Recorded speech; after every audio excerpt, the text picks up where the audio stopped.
How's it going? This is Davor from Derokki again, and this is lesson number 2, where we're going to talk about the RTLflow 2.0 Style Guide.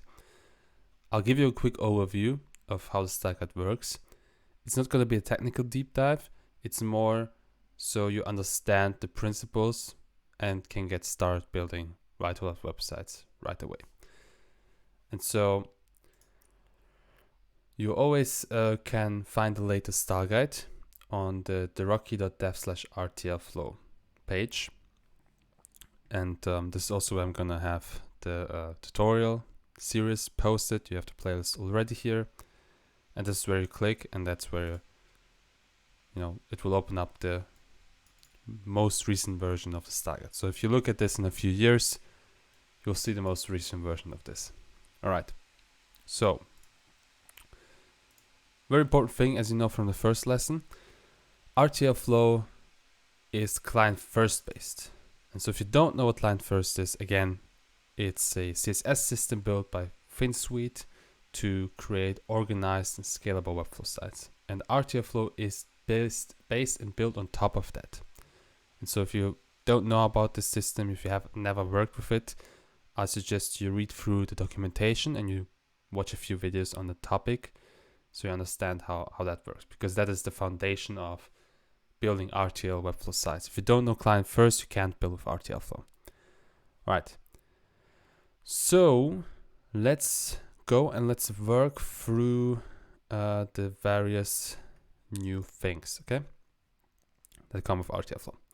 This is the project that we started last time, where I've shown you the example with the padding and the arrow mirroring and stuff. And so whenever you clone a style guide, whenever you clone the RTLflow style guide, you have 3 pages. You'll have the home page, which is just a placeholder. This is where you start building your actual website. And then you have 2 draft pages.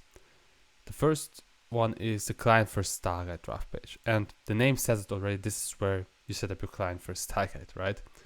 I've cloned the Reloom version of it. And this is basically, it's just a straight copy. And this is where you set up your headings, your typography, your colors, all your styles that you want for building your website. It's all in here. And then you have a new page, which is called the RTLflow Elements page. And so let's go in here. And you can see that you have all the different tools that you can use with RTLflow. They're all listed here. We're going to go through each of them in the next lessons. What I want you to understand, which is important, is the global styles RTLflow component. And so if you open this up, you can see there's a few different custom code embeds. So the first one is the CF global styles. That stands for client first global styles.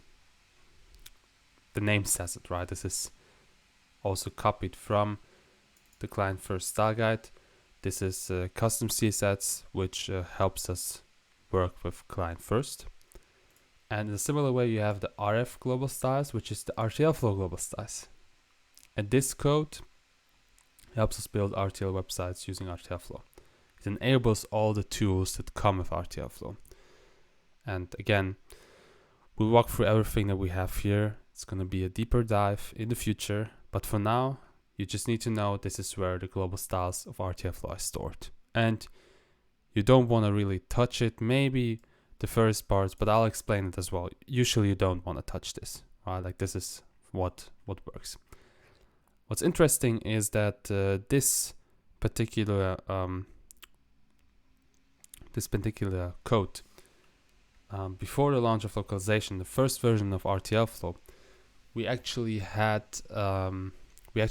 2 different components. So you had the global styles component, which we used, and then we had another component which was called the global RTL Element component. And so the global styles component, we would have used it on all pages, whereas the global RTL Element component, we used it only on the pages where we had an RTL direction.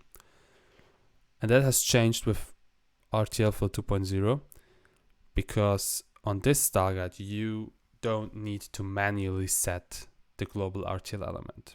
All the styles that you have will automatically apply based on the direction of the page. And so the only component we have is actually the global styles RTLflow component, which you will use on all pages, which is a major improvement. So you don't need to think, basically. Just put it on all the pages where you build your website. All right. So we have the global styles pages. We have another page which is the attributes page. And on that page, you will see a few code snippets which you can use. And again, we'll talk about that in future lessons. We have a snippet for RTL sliders. And so this helps you use the Webflow native slider and flip it around to work right to left. We have another snippet, which is for changing the site where the navbar menu opens, which is very nice. And I have one more snippet, which can help you convert the English dates to an Arabic version. It's a very simplified version. It works for a specific format.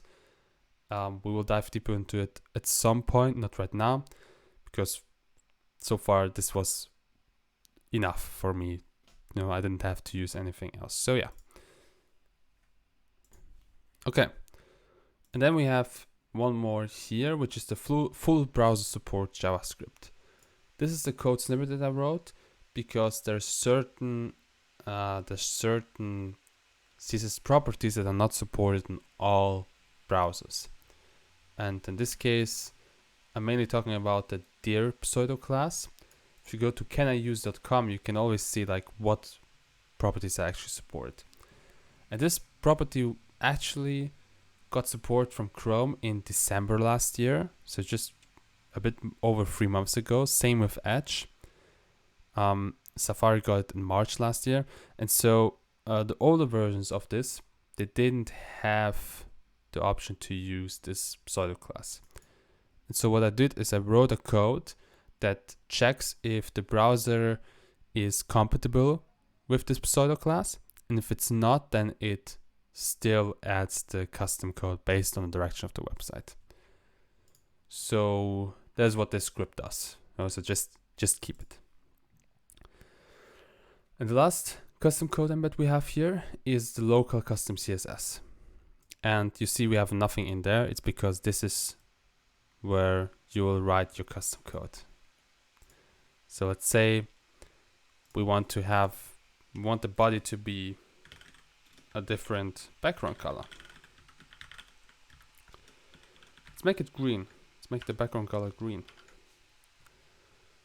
There we go. So now the body has a green background color for whatever reason. Maybe you want that to be the case. And as you can see, I've already done this before, but let's reset this. Okay, I will reset this.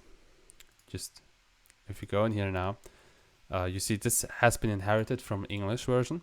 And so I can change this now. Let's change it to yellow.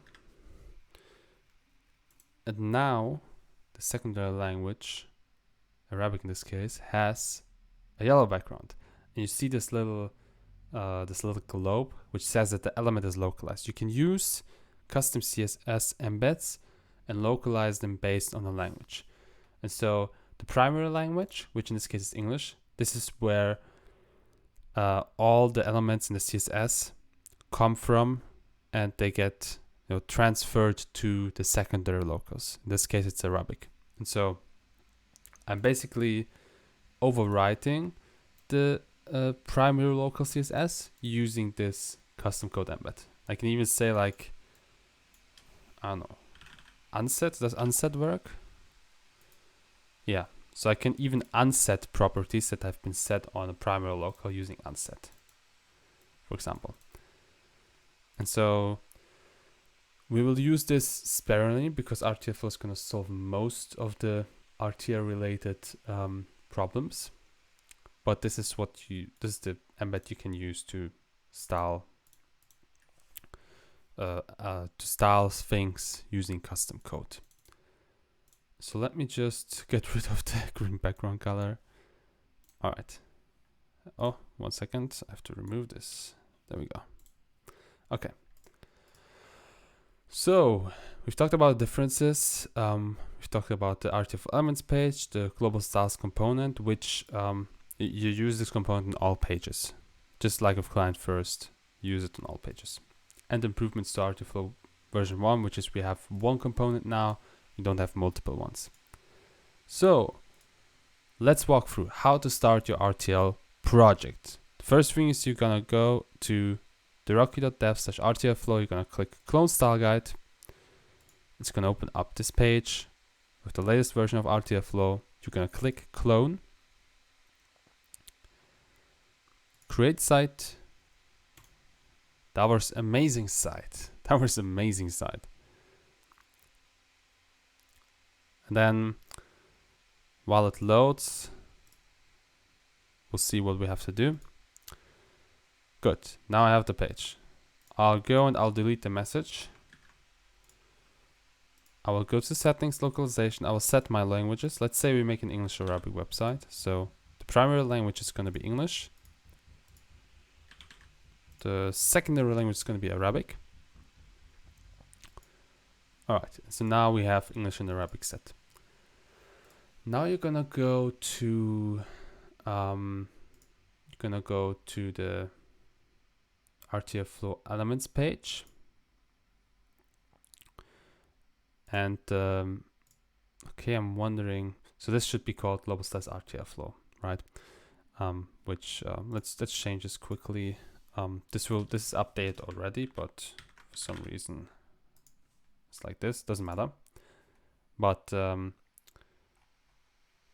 yeah, what you'll do is you'll go to the body and you'll set the attribute of direction LTR, because the primary local is English, which is a left to right language.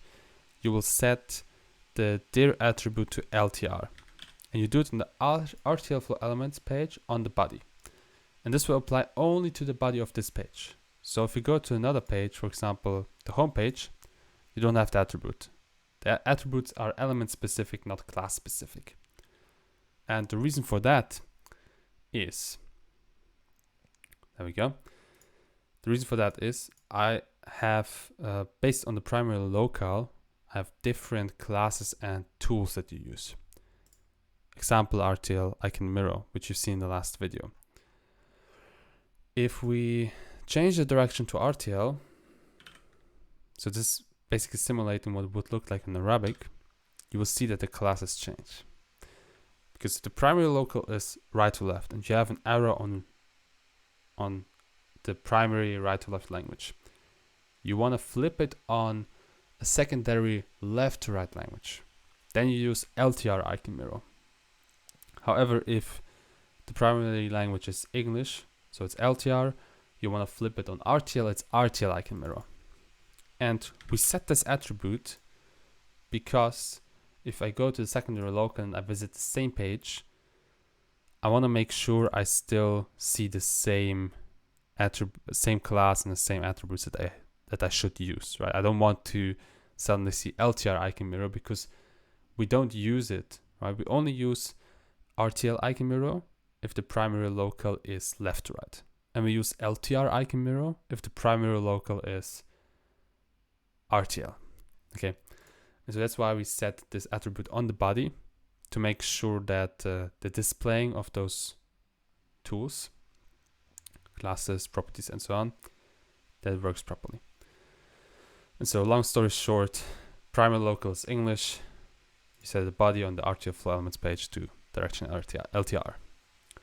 And what you do then is you go to Client-First Styleguide page, you style your site, you change your, I don't know, you can change, for example, let's change maybe the font, Folkorn. Let's maybe change a bit of the background color, you can make it like, I don't know, a bit darker maybe, like this. And then let's maybe change the size of this heading. I'm just giving you a few examples of what can happen, right? Let's change this, maybe let's make it, I don't know, dark side gray. Of course, you can set colors using variables. And yeah, and once that is done, you go to the home page and you start building your website. That's it. You start building your website and you use the global styles RTLflow component on all pages. So that is it. That is an overview of the RTLflow style guide. You know, very pain-free. So I've explained to you the different pages and how they work, and I've just explained how you can start your RTL project. The steps you have to do is you clone a style guide, you set up the locales, you add direction attribute to the primary local on the body of the RTLflow Elements page, and then you set up your client-first structure as per usual, and you use the global styles RTLflow component on all pages. So that's it. In the next lesson, we're gonna go into the layout elements. We're gonna talk about how various CSS properties behave. That is various CSS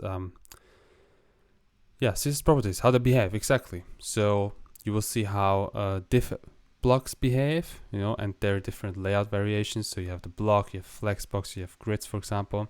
You will see how texts behave, how padding, margin, position alignment, and so on, how they behave based on a direction. Because some of them are bidirectional, others are not. And you will learn this in the next lesson. And so yeah, if you have any questions, of course, always comment down below. Let me know, and we'll see us again in the next video. Cheers.